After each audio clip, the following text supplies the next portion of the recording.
As women approach midlife, many begin experiencing a series of subtle yet powerful changes: sleepless nights, mood swings, brain fog, and an emotional vulnerability that feels hard to explain.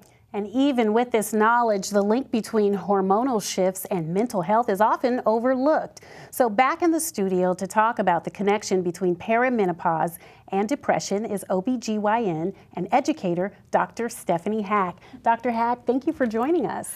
Thank you for having me, and thank you for giving me an opportunity to talk about this very, very important link between perimenopause and depression. This is something that, especially in the Black community, we're not talking about depression much, and we're especially not talking about perimenopause a lot.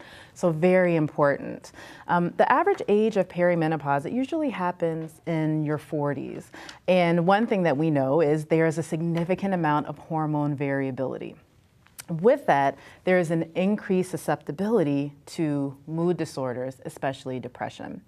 About 1 in 5 women experiences depression during her lifetime, and women are at a 2 to 4 times increased risk of experiencing a major depressive disorder at the time of perimenopause.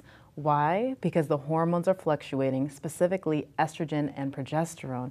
And estrogen especially has control over a number of neurotransmitters and in our brains. And that's really going to affect symptoms you might experience. So things like irritability, anxiety, feeling annoyed, insomnia.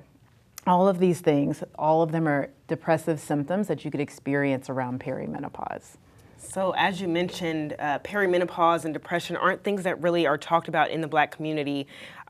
Before today, I wasn't even sure what perimenopause was. So can you kind of explain what that is? Sure. So we'll try to kind of think of a timeline of this, but girls get their first period at menarche. That usually happens around 12 years old. Then from that period, after your first period to menopause, when you stop having your periods, that's premenopause. But then there's a time in your 40s where you'll start to experience some changes in the ovarian function. They're just not functioning the same. They don't respond the way they used to.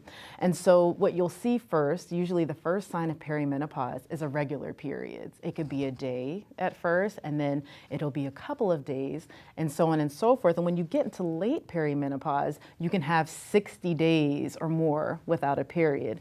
So this is a time of a lot of hormone fluctuation. And so as we kind of discussed before, it's not just the irregular period. There are things like hot flashes, sensations of warmth that come on suddenly, often beginning in the neck, in the chest, and the face, and they can spread to other parts of the body. You can also experience things like vaginal dryness. You can experience insomnia, not sleeping as well, or what we call sleep disturbances. But this is a period of perimenopause, and it continues until about a year after the last period. That's when perimenopause is over. But that last period, that is menopause. You know what, this is so interesting because I'm thinking about how many times has a woman had a bad day and maybe she's labeled an angry Black woman, or a jerk, or whatever it is. This could affect people's careers. This could affect their drive and their commute and road rage.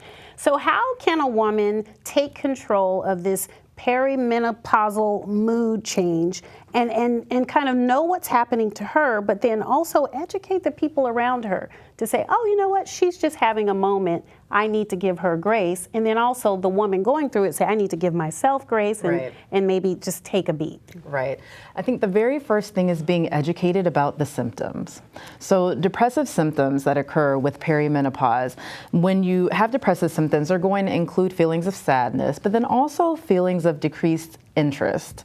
Other things could be changes in appetite or weight, changes in sleep, sleeping a lot or not sleeping a lot, changes in movement, more agitated movements or slower movements. So getting educated first about the symptoms of of depression, so then you can identify and say, okay, maybe I've never experienced this before, but I know what it is.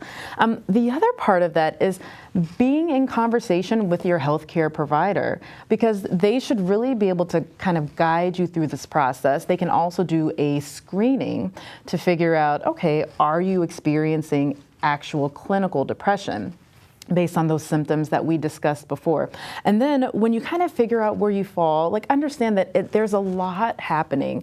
And you know, one thing that we're not mentioning is that it's not just the hormone changes that happen in midlife, but it's also a time where you have a lot of obligations, right? You're busier than ever. And that's also a time for what we call the sandwich generation, people who are not only caring for their children, but they're also caring for aging parents. So there's just a lot going on at the time.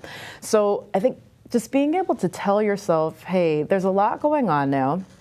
These are the symptoms of depression, but also I just need to move at my own pace, give myself space, and be in conversation. Like, this is why these conversations matter so much, so that the people around you also know what you're experiencing. Awesome. Dr. Hack, thanks so much for all that information. Thank you. Thanks so much. Thank you. Well, for more information on Dr. Hack or her podcast, visit ladypartsdoctor.com.